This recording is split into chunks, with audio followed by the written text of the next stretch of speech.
প্রিয় উচ্চ মাধ্যমিক শিক্ষার্থী বন্ধুরা, আমরা গত দুটো ভিডিও অর্থাৎ উচ্চ মাধ্যমিক বাংলা গল্প থেকে একটা গল্প এবং কবিতা থেকে একটা কবিতা তোমাদের সামনে তুলে ধরেছিলাম। সেই ভিডিও থেকে অসংখ্য কমেন্টস, স্যার আমাদের প্রতিটা সাবজেক্টের ঠিক অনুরূপ করে কিছু ভিডিও দেন। আমরা সব কিছু তো ঠিকঠাক করে পড়বই, তারপরেও আমরা এই যে আগামী দুটো মাস রয়েছে, আমাদের ফাইনাল পরীক্ষার আগে যে কিছুটা সময় রয়েছে, এই সময়টা আমি কোন বিষয়গুলো বারবার রিভিশন দেব।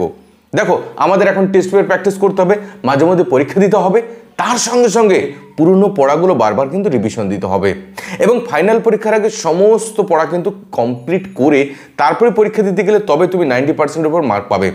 তো প্রিয় শিক্ষার্থী বন্ধুরা, এই মুহূর্তে দাঁড়িয়ে মাঝে মধ্যে যেগুলো মোস্ট ইম্পর্টেন্ট, খুব গুরুত্বপূর্ণ, সেগুলো কিন্তু আমাদের ঘন রিভিশন দেওয়া উচিত, যাতে সেইগুলো থেকে প্রশ্ন আসলে তুমি 100% কিন্তু অবশ্যই পরীক্ষায় ঠিকঠাক করে লিখতে পারো। তো প্রিয় উচ্চ মাধ্যমিক শিক্ষার্থী বন্ধুরা, আমি একটা সার্ভে করে দেখেছি, তোমাদের উচ্চ মাধ্যমিক বাংলার সব থেকে কঠিন যে পাঠটা সেটা হলো উচ্চ মাধ্যমিক বাংলা শিল্প সাহিত্য সংস্কৃতির ইতিহাস এবং ভাষা। এই জায়গা থেকে তোমরা অধিকাংশ ছেলেমেয়ে ঘাবড়ে যাও। এতগুলো পাঠ, বাংলা সাহিত্য, বাংলা চিত্রকলা, বাংলা বিজ্ঞান চর্চা, বাংলা ক্রীড়া সংস্কৃতি, এতগুলো পাঠ রয়েছে। তারপরে ভাষারও আবার রূপতত্ত্ব, শব্দার্থ তত্ত্ব, বাক্যতত্ত্ব, ধ্বনিতত্ত্ব, কতগুলো খণ্ড রয়েছে। এখান থেকে বাংলা শিল্প সাহিত্য সংস্কৃতি ইতিহাস থেকে মাত্র দুটো প্রশ্ন তোমাদের লিখতে হবে, আর ভাষা থেকে মাত্র একটা প্রশ্ন পড়তে হবে। তো এতগুলো অধ্যায়, আবার অতগুলো কবিতা, অতগুলো গল্প, এত কি পড়া সম্ভব? তো তোমাদের সেই কষ্টকে লাঘব করা এবং তার সঙ্গে সঙ্গে একদম সঠিক অথেন্টিক কিছু চ্যাপ্টার তোমাদের বলে দেওয়া, যেখান থেকে তোমাদের পরীক্ষায় প্রশ্ন আসবেই এবং সেখান থেকে যত ধরনের প্রশ্ন ঘুরিয়ে ফিরে তোমাদের সামনে আসতে পারে, সেই প্রশ্নগুলো আজকের সামনে কিন্তু তুলে ধরবো। তো প্রিয় উচ্চ মাধ্যমিক শিক্ষার্থী বন্ধুরা, তোমাদের উচ্চ মাধ্যমিক বাংলা শিল্প সাহিত্য সংস্কৃতি ইতিহাস এবং ভাষা থেকে সমস্ত চিন্তা দুশ্চিন্তা আজকের ভিডিওটা দেখার পরে একদম মুক্ত হয়ে যাবে।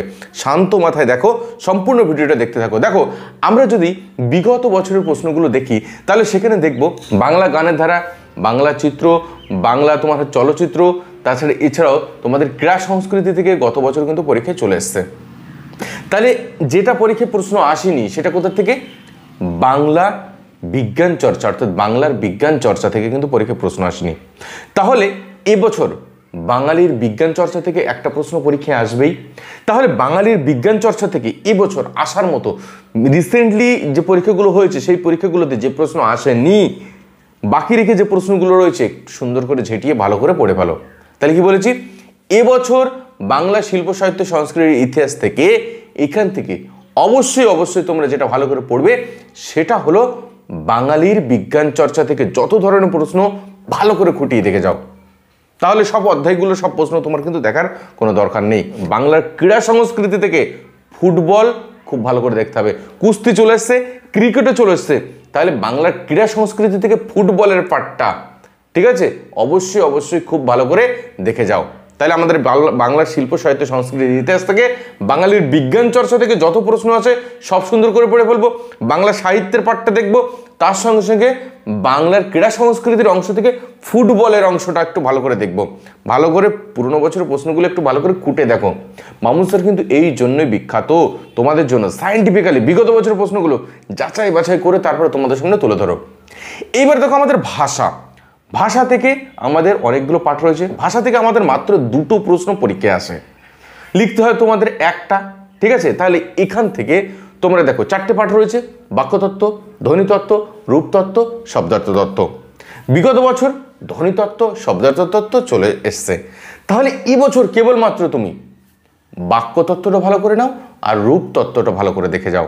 রূপতত্ত্ব থেকে যে প্রশ্নটা এবছর ইম্পর্টেন্ট সেটা তোমাদের সামনে কিছুক্ষণের মধ্যে তুলে ধরবো। তো প্রিয় শিক্ষার্থী বন্ধুরা, ভাষা থেকে মাত্র দুটো অধ্যায়, বাক্যতত্ত্ব এবং রূপতত্ত্ব।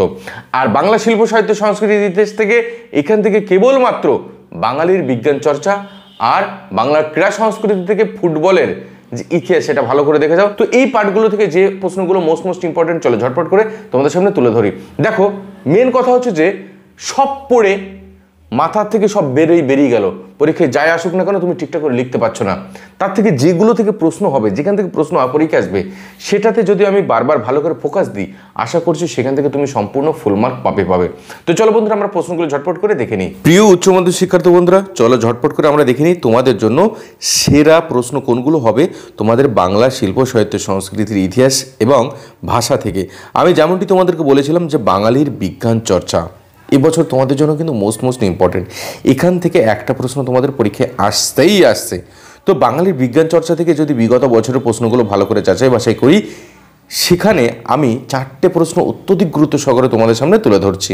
1 নম্বর, বাঙালির বিজ্ঞান চর্চার ইতিহাসে আচার্য প্রফুল্ল চন্দ্র রায়ের অবদান। দেখো, আমরা যদি টেস্ট পেপারটা ভালো করে ঘেটে দেখি, তাহলে বাঙালির বিজ্ঞান চর্চা থেকে এই প্রশ্নগুলোই, যে প্রশ্নগুলো তোমাদের সামনে তুলে ধরছি, এই প্রশ্নগুলোই কিন্তু বারবার রিপিট হচ্ছে। সেই অনুসারে তোমাদের কিন্তু এই প্রশ্নগুলো তোমাদের সামনে তুলে ধরছি। 1 নম্বর, বাঙালির বিজ্ঞান চর্চার ইতিহাসে আচার্য প্রফুল্ল চন্দ্র রায়ের অবদান।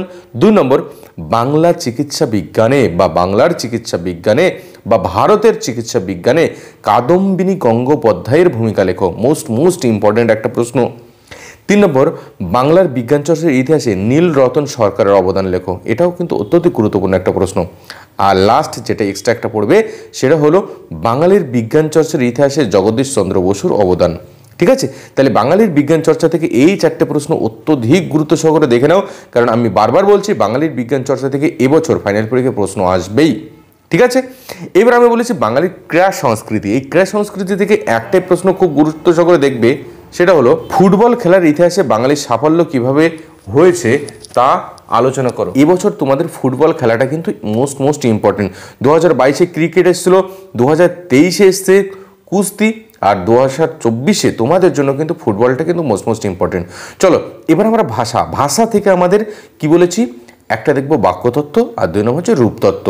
তো বাক্যতত্ত্ব এবং রূপতত্ত্ব থেকে তোমাদের টেস্ট পেপারে যে প্রশ্নগুলো বারবার রিপিট হচ্ছে, 1 নম্বর, বাক্য কাকে বলে, গঠনগত দিক থেকে বাক্য কয় প্রকার, প্রত্যেক প্রকারের সংক্ষিপ্ত বিবরণ দাও।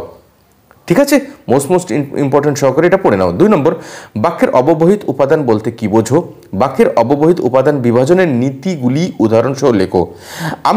আমার কথাগুলো কতটা মিলছে কি মিলছে না অবশ্যই টেস্ট পেপারটা খুলে দেখো, এই প্রশ্নগুলো বারবার রিপিট করা হয়েছে। এবার রূপতত্ত্ব থেকে যদি 2টো প্রশ্ন অত্যধিক গুরুত্ব সহকারে বলি, তাহলে রূপমূল কাকে বলে, রূপমূলের শ্রেণীবিভাগ উল্লেখ করো, স্বাধীন ও পরাধীন রূপমূলের পরিচয় দাও। Most important. নেক্সট 2 নম্বর, প্রত্যয় কাকে বলে, উদাহরণ সহ প্রত্যয়ের শ্রেণীবিভাগ করো। ব্যাস, এই কটা প্রশ্ন তোমাদের ফাইনাল পরীক্ষার আগে বারবার একটুখানি রিভিশন দাও। দেখো তোমাদের বাংলা গল্প কবিতা অলরেডি হয়ে গেছে, এখানে শিল্প সাহিত্য সংস্কৃতির ইতিহাস ও ভাষা হয়ে গেল, আর বাকি যেগুলো আছে সেগুলো তোমাদের অতটা কঠিন বিষয় নয়। ব্যাস, অল্প পড়ে দুর্দান্ত রেজাল্ট কিন্তু তুমিও করতে পারো। তো চলো বন্ধুরা, আমাদের অন্যান্য সাজেশনের ভিডিওগুলো যদি এখনও না দেখে থাকো, অবশ্যই তার লিঙ্ক এই ভিডিও ডেসক্রিপশনে দেওয়া রয়েছে, অথবা আমাদের প্লেলিস্টে দেখে নিও। আজ এই পর্যন্ত, দেখাবো অন্য একটা টপিক নিয়ে অন্য একটা ভিডিওতে।